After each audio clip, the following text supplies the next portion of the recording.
Hi guys, and welcome to The Great Hollywood Rewrite from the Script Department, where we take a look at some of cinema and TV's most troublesome titles, having a poke around under the hood.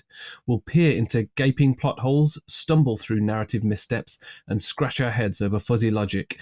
At the end of each episode, myself and members from our global network of screenwriters will aim to have a new working model of the audience-selected film or TV show. Or we'll retreat with our tails between our legs and decide to leave the original incarnation as is. Either way, we're going to have a lot of fun. This week, our audience selected The Dark Knight Rises, and I'm here with John. But before we get stuck in, if you haven't done so already, check out our website, thescriptdepartment.net, for all our latest projects, including script readings from our network of global screenwriters. Also, you can follow us on social media, hit the links in the description, and subscribe to our podcast. Just search The Script Department wherever you get your podcasts for daily episodes. So, John, the Dark Knight trilogy from Christopher Nolan, a wonderful trilogy as a whole. The second installment, possibly one of the greatest films of a generation. It is very, very well received. Their acting was incredible, storyline amazing.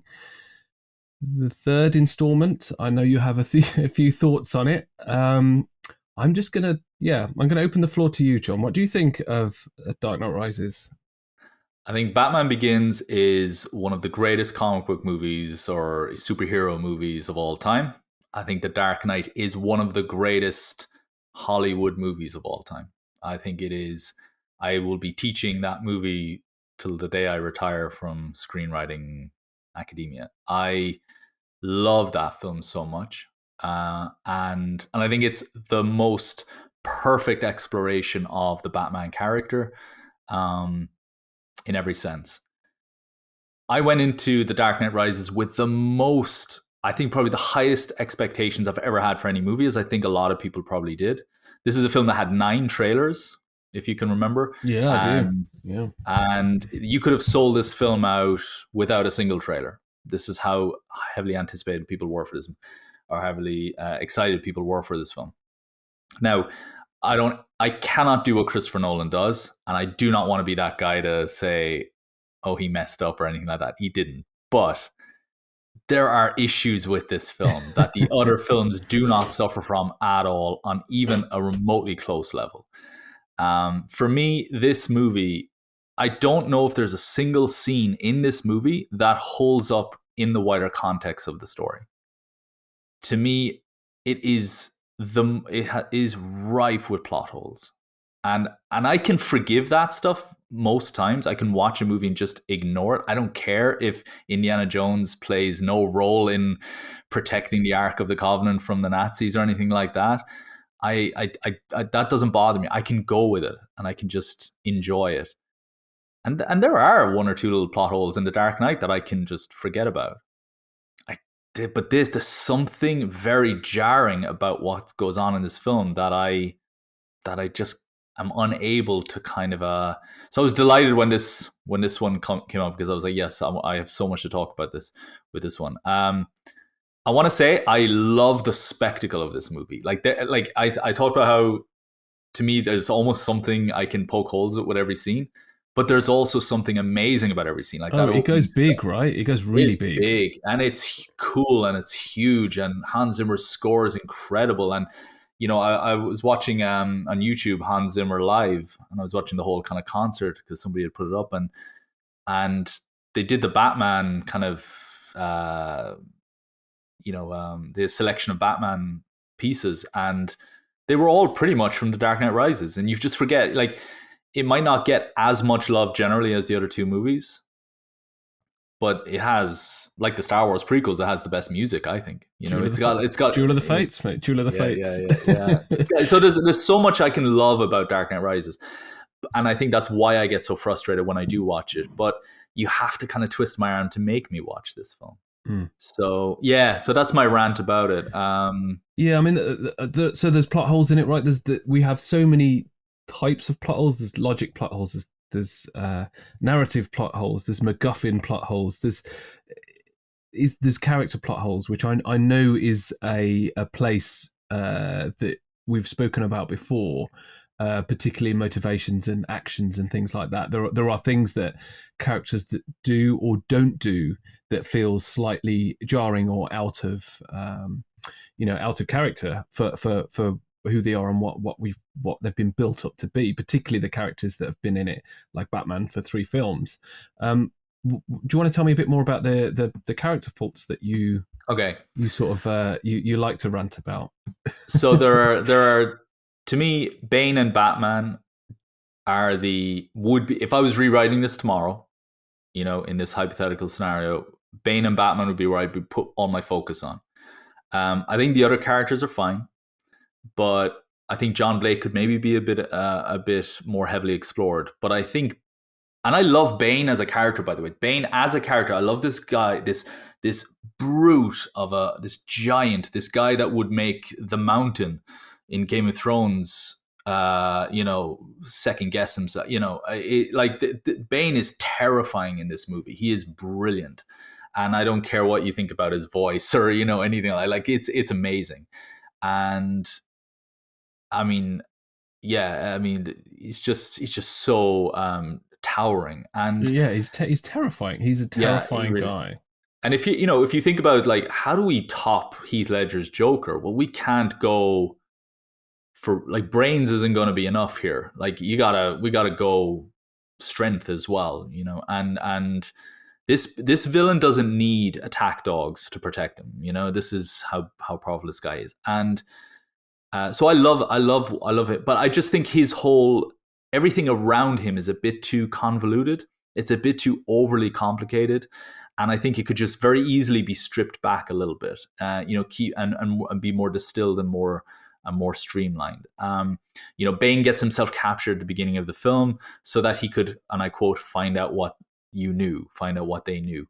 It turns out they didn't know anything. The doctor hadn't told them anything, and it was, so he didn't need to get himself captured. He's this giant who protected Ra's al Ghul's daughter, but for some reason he wasn't allowed into the League of Shadows, and again, a kind of an unnecessary kind of complication there that I feel is, and then he's doing this whole plan with Gotham, to kind of hand Gotham back to the people, and he's got this bomb riding around in a truck, and he's given the key to the people, and there's like this question of who he gave the detonator to, but of course he didn't give the detonator to anybody, and again a little bit complicated there, and then he leaves Gotham to go to the Middle East with Bruce, and then he comes back again, and it's all just a bit like, really, you exposed yourself to capture. I mean, it was, so, and then with Batman, then I think there are issues with regards to the continuity of the character. I think, I'm as huge a fan as I am of the Robert Pattinson film, and I really can't wait for when that comes out on Apple TV so I can buy it and watch it in 4K and all that kind of stuff. Pause it at certain points just to check out what's going on. Yeah, I don't have HBO Max. So, as excited as I was about that, I do think the definitive Bruce Wayne in cinema is Christian Bale.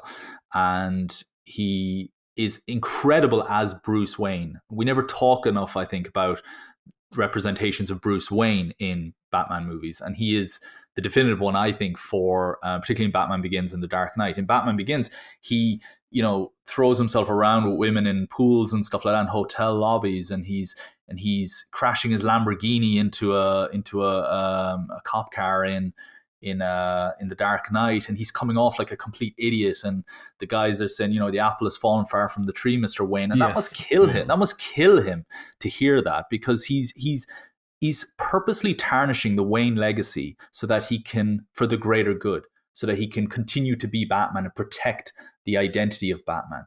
No one will suspect the man who ran off with the Russian ballet if he's, as being the same guy who's out there fighting the Joker with Gordon. Yeah, I love the fact that he's hiding in plain sight, right? So he's there. He's almost like a nihilistic Tony Stark. Like there's something.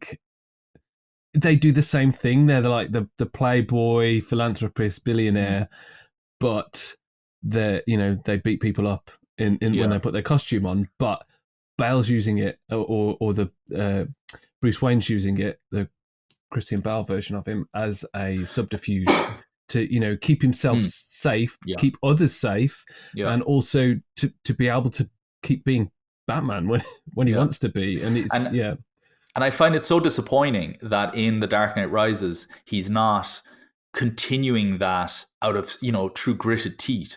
Like, yeah, you're depressed. I completely get why he's depressed. I completely get why he's thrown in the towel, so to speak. The experiment failed, and he had to sacrifice the integrity of Batman in order to allow the greater good to survive and all that kind of stuff. And that's amazing. One of the greatest endings in the history of cinema, I think. That line, when Gordon says, "They'll hunt you," and he says, "No, you'll hunt me." Like, that is a powerful line that gets me every time. But then fast forward to The Dark Knight Rises 9 years later, and he's like Howard Hughes, locked away in his mansion. And that doesn't line up, because if you're doing a serious investigation at that point, like somebody murdered Harvey Dent, like our district attorney, we cannot let that pass. Like, we may not have wanted to catch Batman before because he was kind of helping us, but now, like, he's a murderer, we have to find him now. It's the easiest thing in the world to catch this guy. Just look for the guy who can afford to be Batman, who would want to be Batman, and who just suddenly disappeared the same night Batman did as well. It's, so to me, the Bruce Wayne of that universe would go out there and would offer a reward for the capture of Batman, and would, just sabotage the investigations in his own way, So little things like that for me are... I guess the question is about whether Gordon was doing any of that as well, but we never get shown that. We never get... It's never explained why the investigation fizzled out, and, they're not hunting, like they did for after 9/11. That hunt in the caves of Afghanistan went on for years and years and years, and it was relentless. And you'd expect there to be a similar, I know it was a different scale and this isn't real, but you'd expect there to be a similar sort of relentlessness to it. And they didn't. It's just gone away and no one talks about it anymore.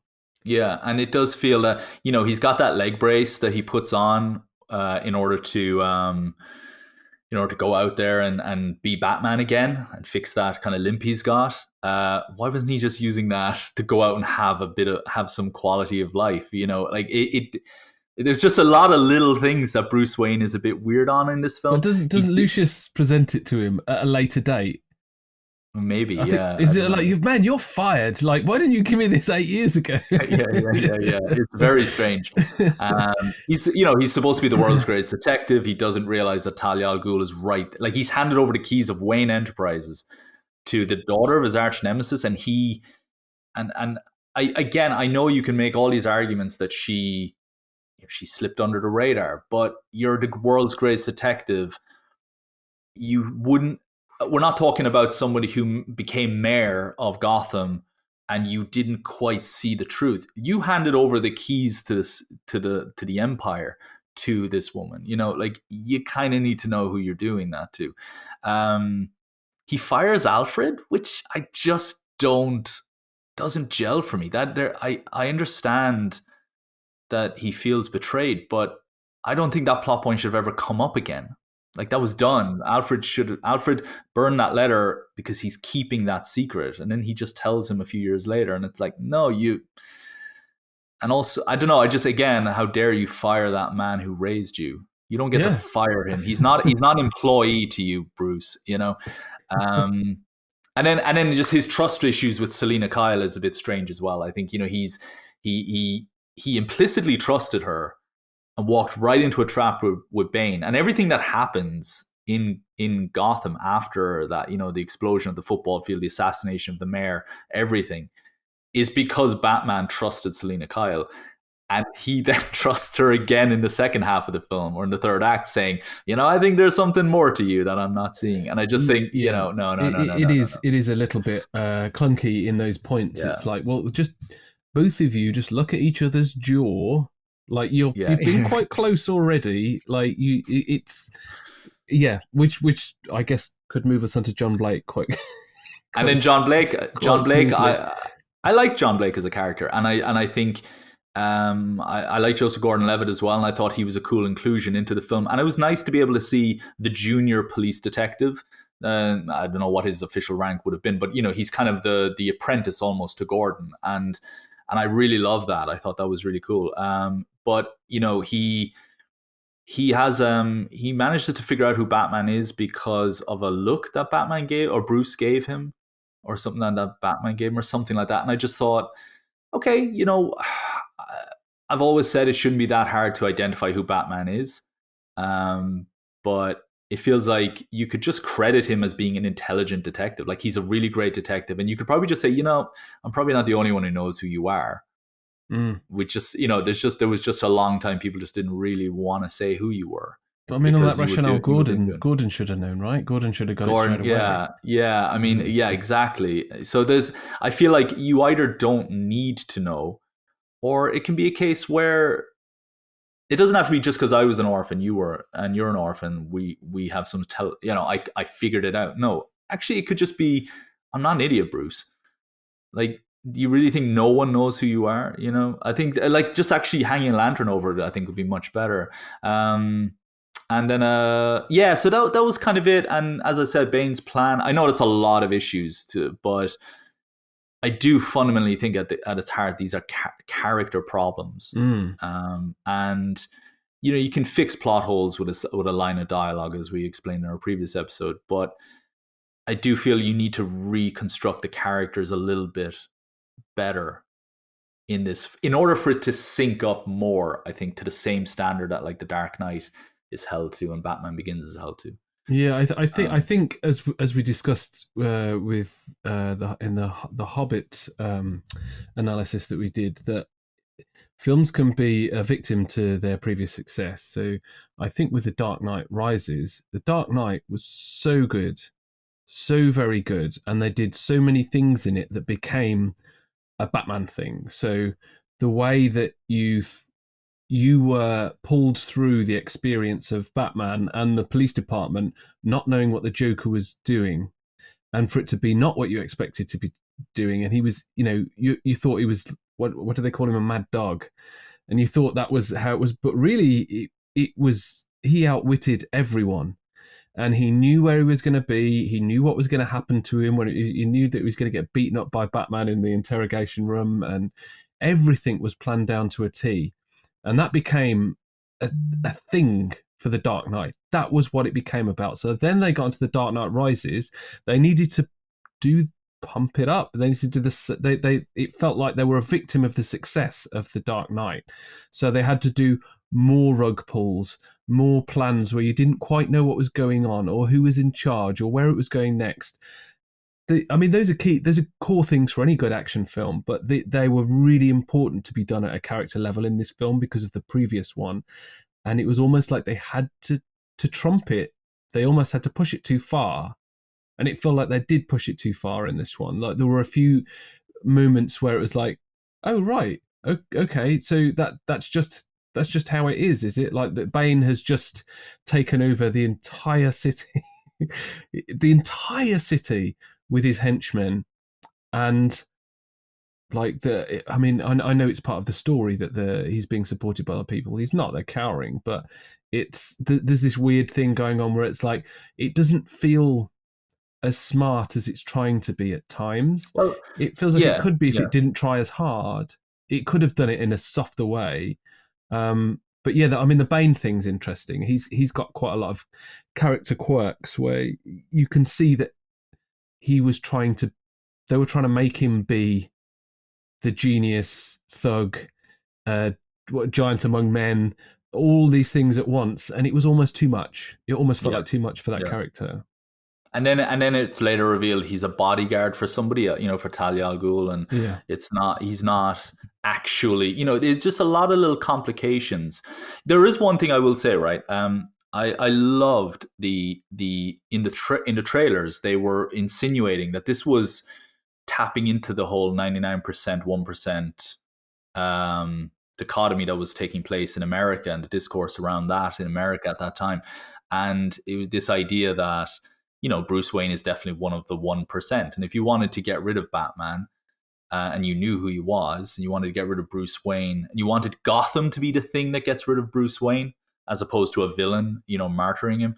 If you wanted Gotham to sentence him to death, so to speak, which would just be the worst outcome for Bruce Wayne. Like, Bruce Wayne is not afraid to die for his cause. But imagine if Gotham City was the one that condemned him, which is kind of what happens at the end of The Dark Knight. But they don't know the truth, But imagine if they condemned him because of his wealth, because of who he is at his core. Not Batman, but Bruce Wayne. There'd be something really powerful about that. And it's only hinted at in the movie. You see people raiding, rich, wealthy apartment, the kind of elite apartment, the penthouses and stuff like that. But they never really get into the nitty gritty of the economic warfare that Liam Neeson's Ra's al Ghul toyed with. The backstory behind Thomas Wayne, Martha Wayne's death in this story is that the League of Shadows had played with economics as a way to bring down Gotham. And out of that came desperate people who resorted to murder and robbery, and out of their death came a kind of a change, a turning point where Gotham galvanized itself together and pulled itself up from the ashes. They go into the Gotham Stock Exchange and they play with money in that. They short out Wayne's stock. They could have used that in a much more meaningful way to squeeze Gotham harder. And we're gonna turn off the money tap, and Gotham is going to turn on itself in a way we've never seen before. That something like that could have been really great, and that would have made Bane a much more simplistic character. I'm this brute, I'm this giant, but I'm not going to be the one that's going to hurt anybody. You're going to do it yourself. Yeah, I think if it had been made now, it would have been different. It would have would have leaned more on that because it was more, of the time. And the new Batman does do that. That city is grimy and dirty and people are struggling and there are people being driven over the edge and they're beating people up at train stations and,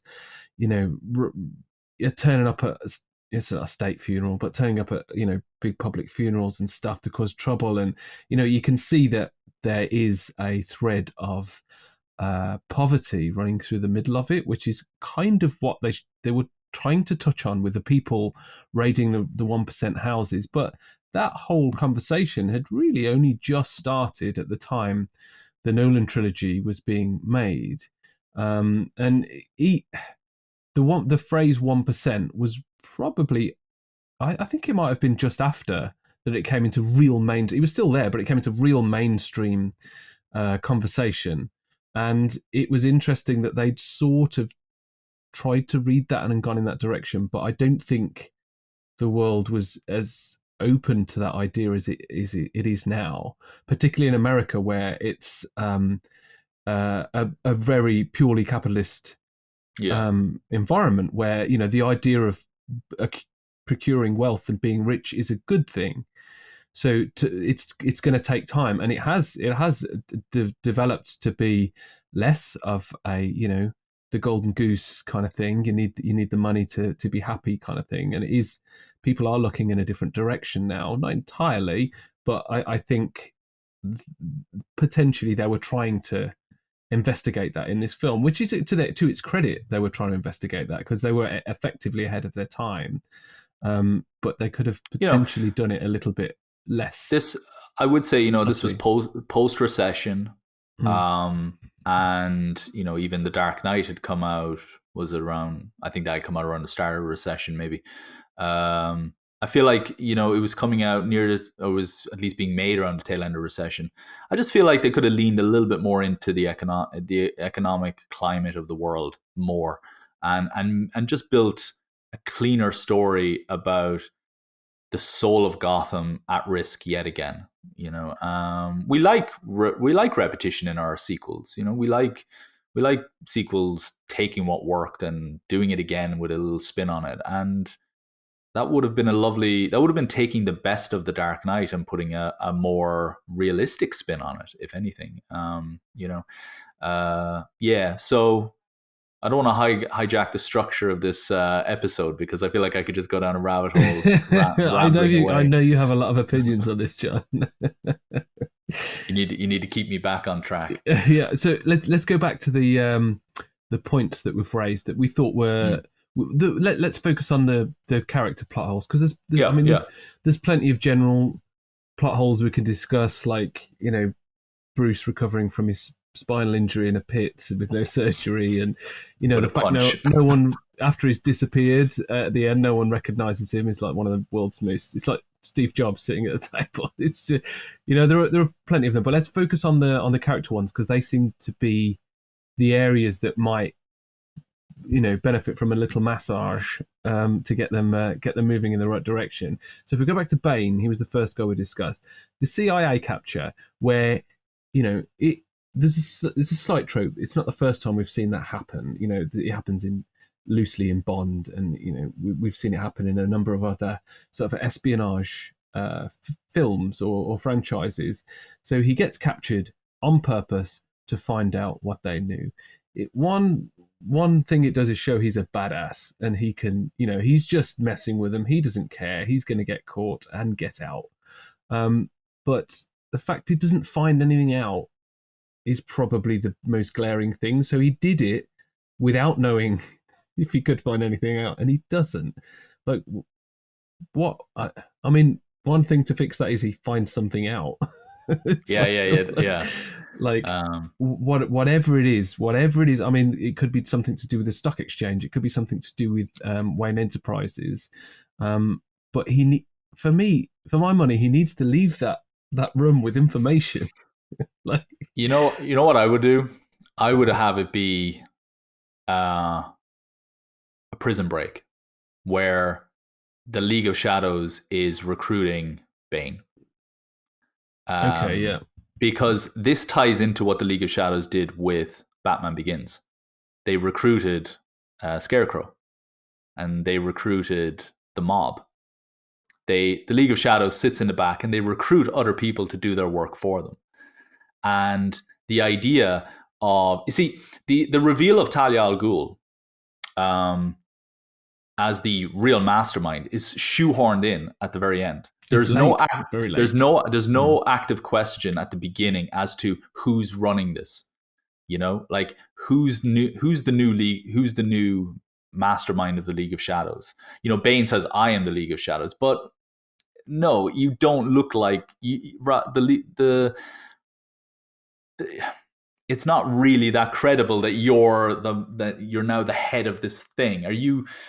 Yeah, I don't know. So I think with Bane and the League of Shadows, it was quite interesting that they were like, he was excommunicated. Again, why? Yeah, because he was too extreme. These guys who try and liquidize a whole city, like, that's pretty extreme. Like, Bane he's not too extreme. For me, that could have worked really simply by having him reject the League of Shadows, because he's above them. He does see himself as more extreme and more important, and that's why he maybe he should have been working with Talia instead of for her. Were they a duo, and she'd left because she knew that he was, he'd get the job done, kind of thing. But it just felt weird that he'd been booted out. And again, it was trying to make him look like a massive badass. And that's fine, and it does its job. It's an incredible scene when you play it out. But if you really have to have your plane hijack midair spectacle, that's great. I would have it be something like, it's a prison break. The League of Shadows have busted this guy out of CIA protection because they need, or out of CIA custody because they need.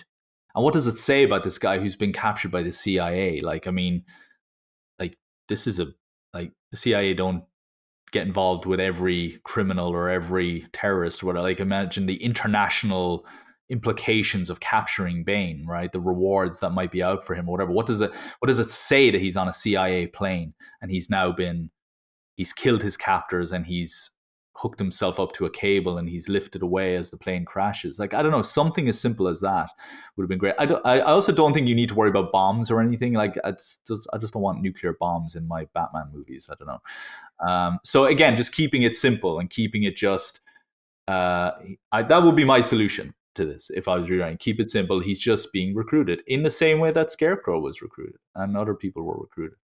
But these are the lengths you got to go. They keep this guy in the air. He's so dangerous. Yeah, absolutely. I mean that really does a great that whole scene does a huge amount of characterization for Bane and his guys. Like the fact that he's on there on purpose to get the information that he doesn't get. But it's terrifying when you realize that he's in full control of what's happening. And then he gets one of his guys to stay. It's a really quick moment. He's like, they're expecting 3 bodies. And I can't remember the line he says, but it's basically good luck. Is the fire... Have we started the fire? Have we started the fire? The fire rises and he flies away. And then he goes... I only know that because I needed subtitles. But yeah, he willingly goes into the cockpit and the thing crashes with him in it. And it's like, he's like got cultish army under his control. That's great. It's just the fact the scene didn't necessarily have to exist. And also, why is it that the CIA plane is not able to pick up on radar that a Hercules giant aircraft is next to him? And why couldn't they? And all they had to do was just bank slightly to the left, and that would have been the end of it. Cables would have broken away. Oh no, they sent out a cable. So yeah, I would do that. I also I wouldn't have him be a bodyguard. I don't mind the idea of Bane being I like the relationship that he has to Talia al Ghul. I like that there's almost like it's not romance, but you almost feel like he may be in love with her or something like that. There is definitely a love for her. Like he cries at one point, there like he sheds tears at one point because, at the end because of Talia, and there's something really beautiful about that. But again, I just think get the relationship clearer. Talia's recruiting this man because he saved my life and I owe it to him to get him out, something like that, okay.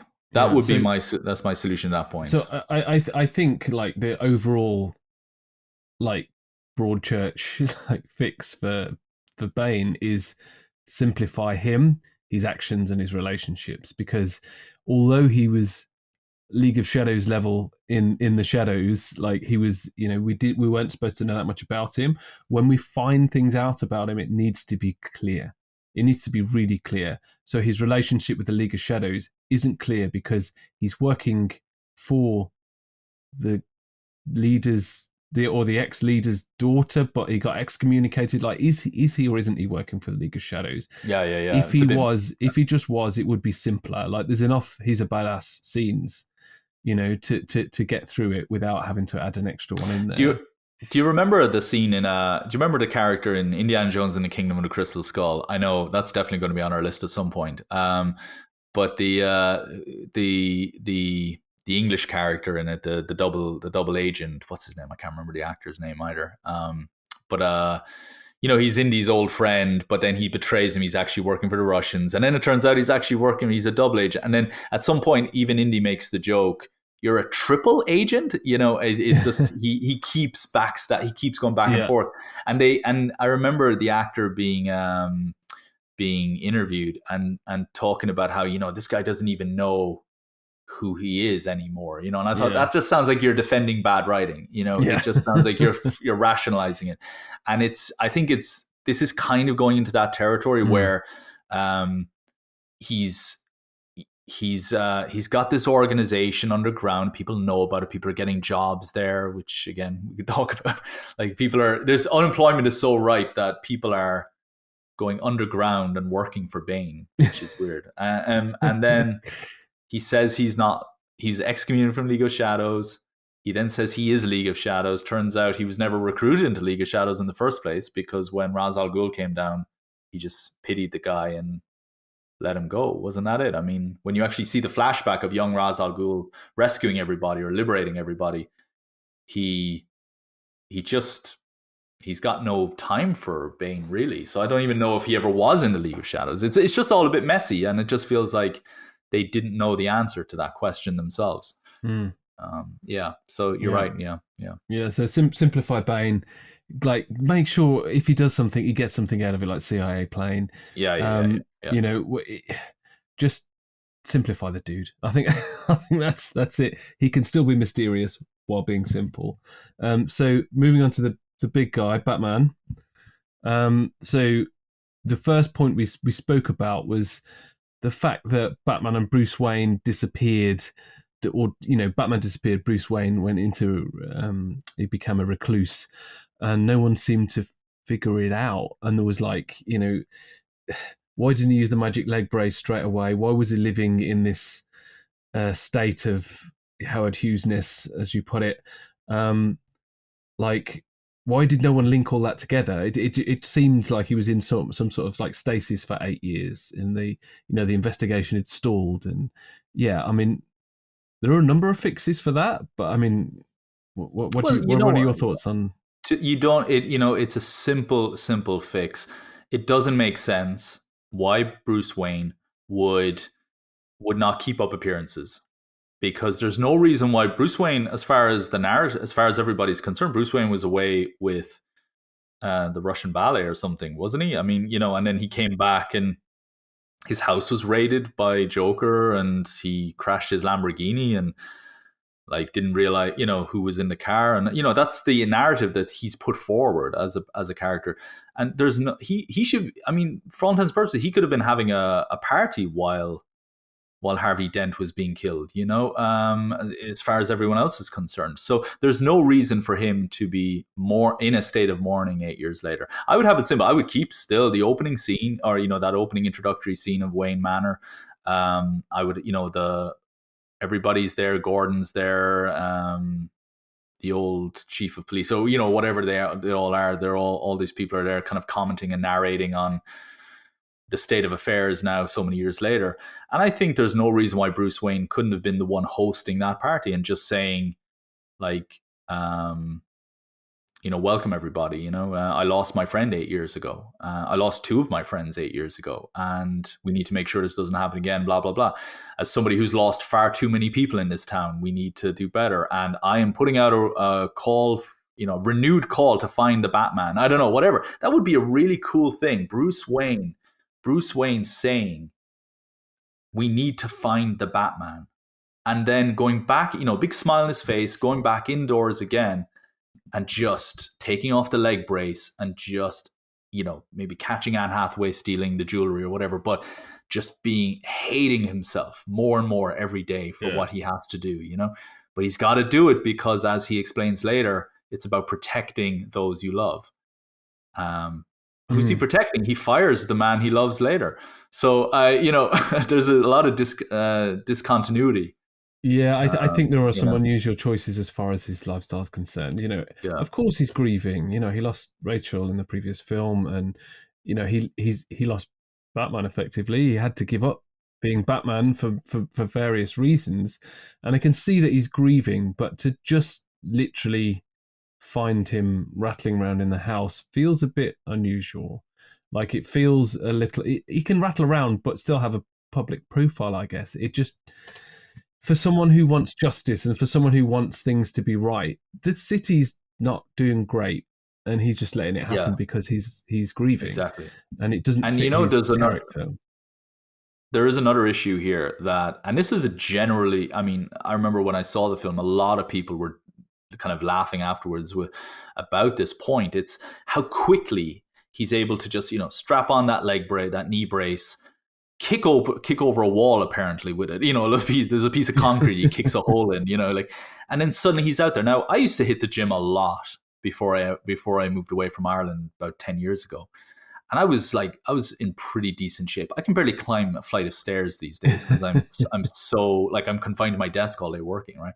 So the idea that not only is he able to kick a hole in the wall with his magic knee brace, but he's actually fully capable of going out and being Batman again. Of course, Bane beat the hell out of him.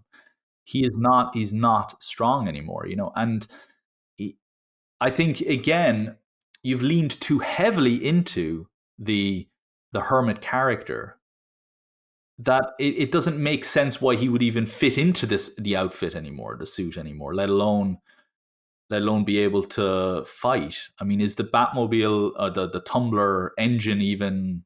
I mean, it's gone now, isn't it? He doesn't have any vehicles apparently, but the Batwing or whatever it's called. I mean, like, I feel like if he was an active person, if he played sports on the weekends with his friends and he was still keeping up appearances, it would make sense how he's able to jump back into the role of Batman as quickly as he does.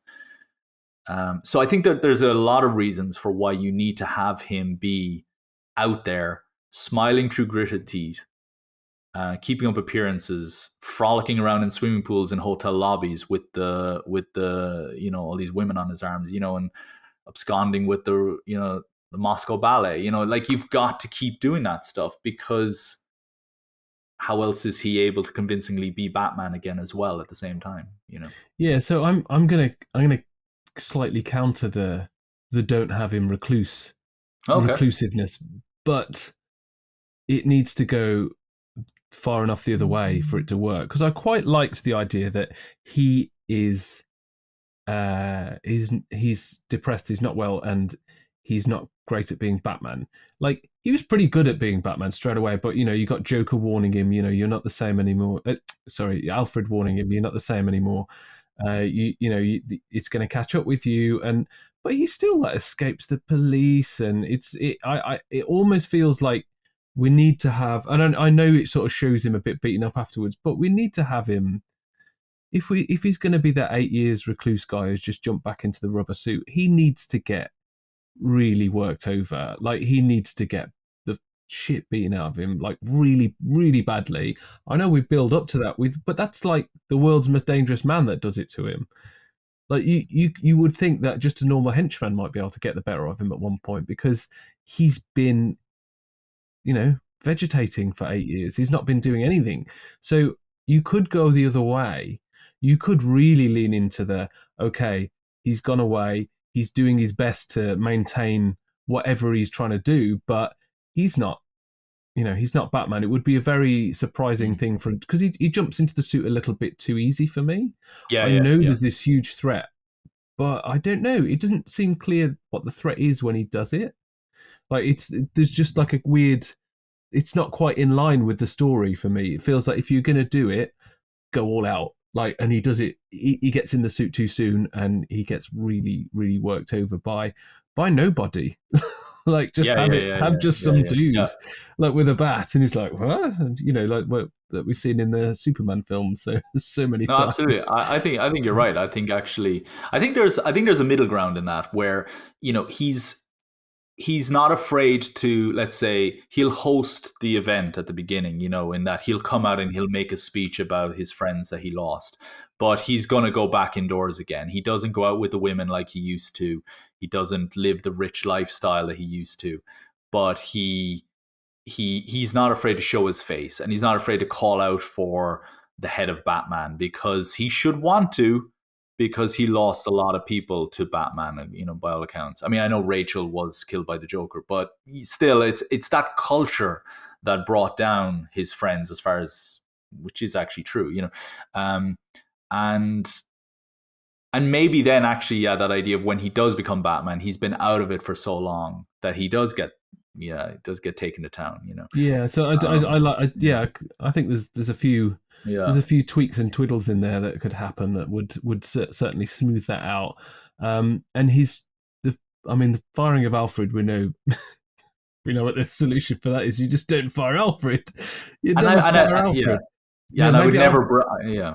what if Alfred's forced into resigning to try and protect Bruce? I think Alfred, if you want Alfred out of the picture, have him resign. You're right. Yeah, Say, I'm going to Italy. Maybe I'll see you there someday. And does it's just, yeah. does he tell him he burnt the letter and then hand him a letter with his resignation in and leave? Yeah, yeah, that You could be know, it. Actually, you have this, you have him grapple with the truth of the letter, but don't have him tell him or something. But look, I don't know. I just don't think he should tell him at all, because it's okay for these characters to have some sort of to have some shady elements to their relationship. They are vigilantes at the end of the day, and so Alfred is an accomplice to that. And they are surrounded by death and murder and violence, and these aren't meant to. yes, they're meant to be men of honor, but they're not necessarily meant to be perfect human beings. And I like the idea that, you know what, it doesn't matter anymore. And he says it. She said, he says, what's in the letter, Alfred? Nothing. Doesn't matter. Doesn't matter anymore, I think is what he Yeah, says, And yeah, then he yeah. just, and it's true. It doesn't matter anymore. Nothing Alfred says is going to help Bruce.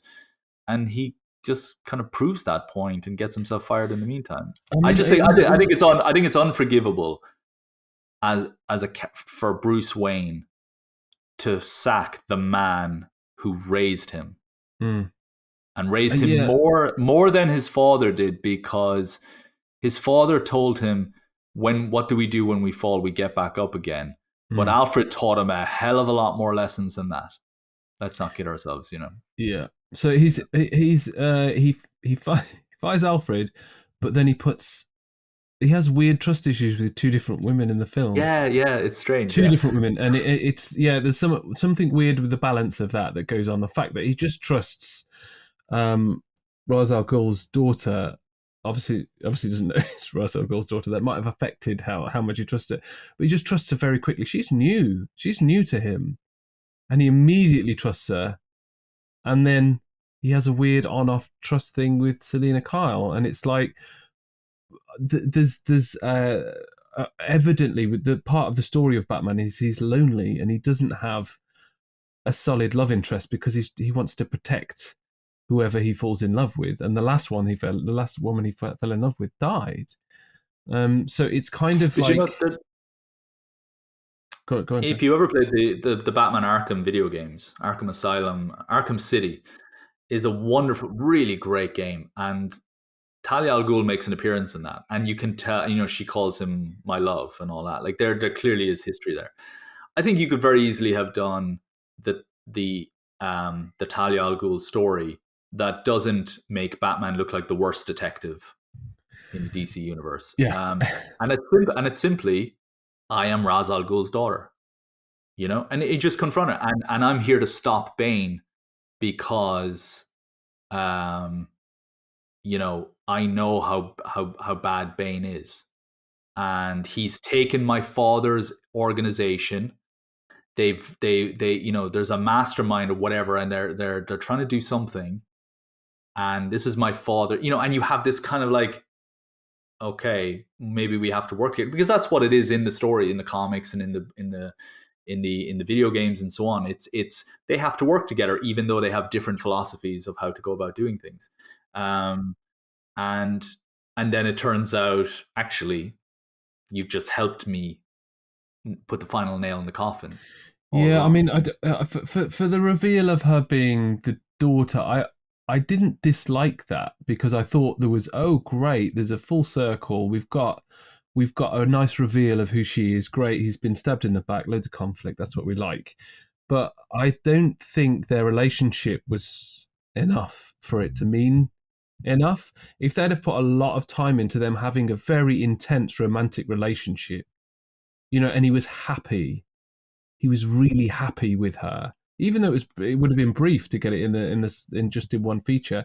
He was happy with this woman. It was the first time since Rachel that he'd felt that, and then she stabs him in the back. It felt like there was a bit of their relationship that was missing, that they didn't develop it enough. It felt like they could have really gone all out on that betrayal, that he trusted the wrong woman. He'd not necessarily trusted Selena Kyle, or that, who arguably is also the wrong woman. But it's I thought they could have really beefed up Yeah. the love interest of that relationship Or more than they had it. or even keep it consistent. Like, I don't trust Selena Kyle as far as I can throw her, because she stole my mother's pearls. Mm. And no matter what she wants to do to redeem herself or anything, I will not trust her. But I will trust Talia al Ghul because I'm in love with her. And then it turns out, actually, I should be actually it's the other way around. I should be, and he can migrate off one character into the other character. I was going to say, I really love, I think it's one of the most powerful scenes in the whole trilogy. I love the monologue she gives about the knife, the slow knife Mm. is the wound that cuts deepest, you know? And it's that idea of, you killed my father, and now I'm gonna destroy you. And he's shaking. There are tears in his eyes as she's slowly putting the knife in, and you're thinking, oh my god, this isn't going to end well. This is not ending well. Like this Yeah. can't. You really felt like this is a tragedy on the most epic levels.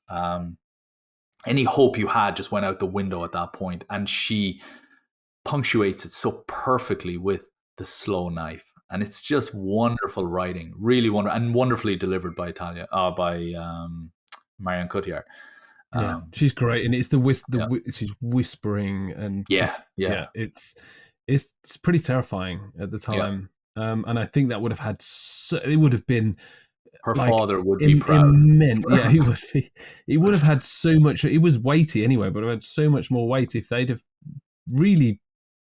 Yeah, He'd gone have to evidently loved her like yeah, so much. I mean, I know that was what they were playing with, but it didn't feel like they'd worked it up. And yeah, they were playing with the switching. He trusted the wrong woman, but it didn't feel yeah. black and white like it could have been. And again, it's the jumping back and forth of, Selena Kyle is bad, but now she's helping him, and now she's bad again, and now she's helping him again. And, same thing with Bane. He's in the League of Shadows. He's not in the League of Shadows. Just be consistent, simplify. There's so much weight with to these characters. There's so much that we're bringing to these characters. She's Catwoman. I know she's not called Catwoman, but she's got cat-like goggles and stuff like that. I mean, cat's ears that, when she flips the goggles up, I mean, it's just, she's very clearly Catwoman. It's Selena Kyle, and I just think we're projecting so much onto these characters that you don't have to work that hard, to get us on side, so yeah, I think that's it, get the relationships right with the people, and get his own relationship with Bruce, like his own, I think, make him more centered, I guess, as a human being, rather than just oh, I failed as Batman, therefore I'm going to be depressed for 8 years. Actually be, Yes. the kind of Yeah. It's yeah, yeah. I think the Batman one's weirdly clear. I think so. It's like lean into him being uh, Bruce Wayne in mourning publicly as well as privately. Alfred needs to resign. You can't fire Alfred. You cannot fire Alfred. He needs to figure out these trust issues. He needs to, for this to really pay off, he needs to really, really trust the wrong woman. He needs to really fall for her. And I know they were going there, but it didn't feel like they got a slam dunk on that. Like they didn't necessarily find that depth to make the slow knife all the more painful, and then what was the final point we had here? So yeah, I think that was it, wasn't it? And make yeah, sure that was it. Yeah. make sure his relationship with Selena Kyle is, if he realizes that's the that's the one for him when he flips it. If he's going to run away with Selena Kyle at the end, He needs to love her. it needs to actually have more weight to it than just, I think there's more to you, which is the line I think he says. John Blake, then, I think, is the third kind of character. To be honest, John Blake, not Dick Grayson guy. Yeah, okay. Can we just acknowledge? Can we talk about the Robin thing before I forget that? Yeah. You can't just say his middle name is Robin and expect that to mean the same thing to audiences as if he is Dick Grayson. He's not. It was that was. I don't often say this, but that was lazy writing. Yeah, it was lazy. very lazy. Yeah. Dick Grayson, Robin's as a character in the Batman universe, his name isn't Robin. That's not why he's called Robin. That's his superhero name. It's like it is in this same logic. It's as if Bruce Wayne had said, "Try my middle name, Batman." Or like if he called himself Clark, is he supposed, if his real name was Clark, is he now Superman? Is that what we were supposed to infer? No, it's not how it works. There's nothing wrong with having him inherit Batman. You didn't need it. There was nothing wrong with him being the successor to the role. You just didn't need to tie in a silly character name. Um, Well, and you know, I'm quite sad that it could have been the same film without him because I liked him. I liked John Blake. I liked the character that he was, and he was, he's one of the only true heroes in the police force. I know that was the kind of bell they were ringing with that one, but it just, I don't know. It would have been, you could remove him and you'd lose a couple of scenes, but that'd be it. And I know they weren't designing it to make a Robin sequel. They weren't designing it to make a new Batman film. This was the last film. And it just felt like a really quick, oh no, the universe will continue, but we won't see it. There you go. There's Robin. Would he be Robin? Would he'd inherit a load of Batman suits? Is he going to make his own suit? Like, what's he you going know to what? do in there? There are problems here with this, and because in one way he's the apprentice to Gordon, and you can imagine that he will be Gordon, that he will be commissioner one day.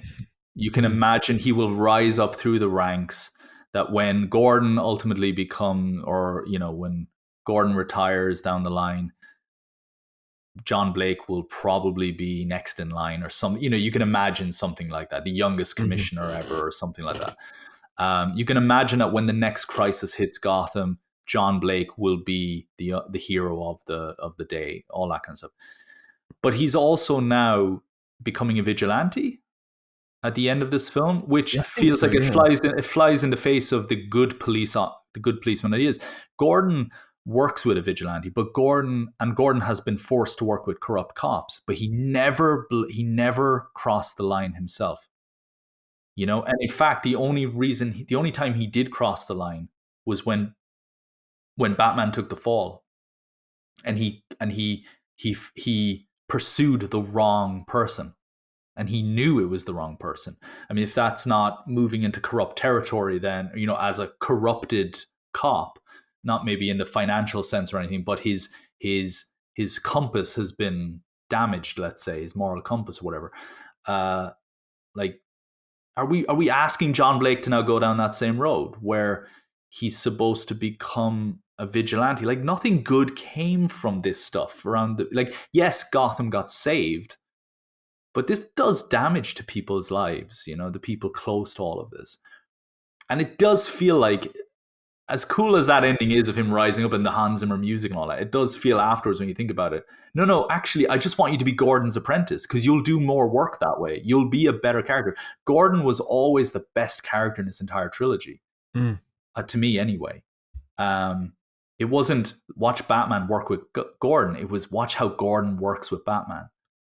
And Yeah. I want to see Blake work with Gordon. I want to see Blake work with whoever the next hero is. I don't want him to be the hero, because he'll be the best of all of us, like Harvey Dent was supposed to be. Yes. Yeah, yeah. I think there is a mirroring of some of the tone of that they're trying to take here, but it's too quick and it doesn't really pay off. Like I say, the John Blake character could not be in it at all. I mean, I like that he is in it, but it's story wise, when you look at the script and you go, well, he could remove that guy and it could be the same film. Like, here's the thing as well, and I'm sorry to be banging the drum about this, but it feels like, the whole idea should be that Gotham shouldn't need Batman by the end. We've got the statue of him. He will inspire generations of people to be better. He will inspire generations of police officers to do better. But we shouldn't be reliant on him. We haven't fixed the problems in Gotham. We haven't moved forward if we still need Batman. And it feels like Blake represents the breed of police officer that no longer needs Batman. And by the end of all of this, it does feel like there is greater value placed on the police, because we lost the police for a while thanks to Bane. And the police stand up to, it's the police that go to war with the thugs on the streets, And it feels like there's a rally cry now to do better because of Batman's sacrifice. Just replacing him with somebody else feels like you're just reliant on that crutch again. Mm. So again, Yeah. I think it's just sending mixed messages for what the ultimate arc of Gotham City is. It's almost like you're depriving Gotham of having an arc of its own. Particularly when in Dark Knight, Joker says, "This is the fight for the soul of Gotham." Gotham is a character in this, and there is a journey that this city is going on as well. So yeah. Anyway, Mm. sorry, that's my rant over about that. Yeah, I know. I'm glad you're ranting, John. You need to get it out. I can tell. Yeah, sorry, this is But very yeah, therapeutic for me. so the John Black character, I reckon snip him out of there. I don't think we need him in here. I think we'll snip the guy out, like, or simplify him and make it. He needs a bigger motivation for becoming Batman slash Robin. Like You know he what I would needs a do? bigger motivation for rejecting his ideals I and would becoming a have vigilante. I would have him be given the chance to be Batman, and I would have him Hmm. reject it. I would have him reject it Nice. Yeah. and have it be that. And then, because he does serve a valuable role in the sense that he's doing the things that Gordon can't do. Gordon can't be everywhere, and he needs to kind of be everywhere in this moment, in this story. And Blake represents a little bit of that. I love the idea as well. See, one of the things that this film tries to do is it really tries to make you feel like Alfred could die, Gordon could die, Batman could die, everybody could die in this film. And when you see Gordon being brought before Bane, you think, oh, of course, this is the moment where he's going to die. Oh no! And this is why Batman comes back, and he manages to slip away into the sewers. You need you need Blake to be protecting Gordon at that point. So there are. I understand why he's there. I do agree. You could cut him out of it and still Deus Ex Machina your way through the film, but I can see why they've put him in there beyond just the Batman thing. Yeah. But Okay. yeah, Okay. Well, I'll meet you on that one. So he needs to be offered the cowl and reject it to pursue. It really is the end of Batman, so he can pursue a legal way of yeah, handing out yeah, justice yeah, yeah, effectively yeah, because he believes that he truly believes in that. yeah. And yeah, I mean, to that point, Gordon has near supernatural levels of survival. I don't think he needs looking after at all. No one can kill him. Like the amount of times he's been nearly killed in this trilogy, it's like he doesn't need any protection. Do you think they overdo the dread in this film? I don't. No, I don't think they ever do that. I think the dread is because there are a few confusing parts. I think the dread isn't as clear as it could be. So because you're left in the dark, intendedly, it was it's supposed to be a thriller style setup where there are things happening fast and you don't know what they are until they've happened. So I get that, but because there is a variable level of character confusion on a character level, I think it takes away from the peril. Mm. I feel like I can have a lot of fun watching Batman Begins because there's humor and there's he screws up at the beginning and all that when he's trying to jump from one building to the other and so on, and it's just you can have fun with it as well, and he's like damn good television and so on. And in The Dark Knight there's moments of fun. It doesn't when it gets dark you don't feel it's like this is the end of the world type thing, but it does feel throughout this film that it is just doom and gloom nonstop 100%, and it's inappropriate to smile at this film. That's kind of what it feels like when I watch this. Yeah, I don't know. So to wrap this one up, Yeah, I think we've already decided that there's a lot of character fixes we could make in this film. So I want to wrap up by asking a question. I'm going to give you the final say on this one because I know that you've got some strong thoughts about this. So this isn't a standalone film; it's part of a trilogy, and this film is as it is because the second film was so big and so successful and so smart, right? So they had to try and outsize it, outsmart it, everything, which is why there is a slight amount of confusion in certain narrative and character plot points. So if we did make all these character changes, would that still work in the trilogy? Would it not make it a smaller film than the second one? And we would diminish the trilogy as a whole. This your responsibility, John. It's a Okay. big choice. Big choice. I think every suggestion we've made, with the exception of maybe the relationship with Talia al Ghul, doesn't require cutting the spectacle moments from the film, right? Like, I hate the terrorist stock exchange takeover scene.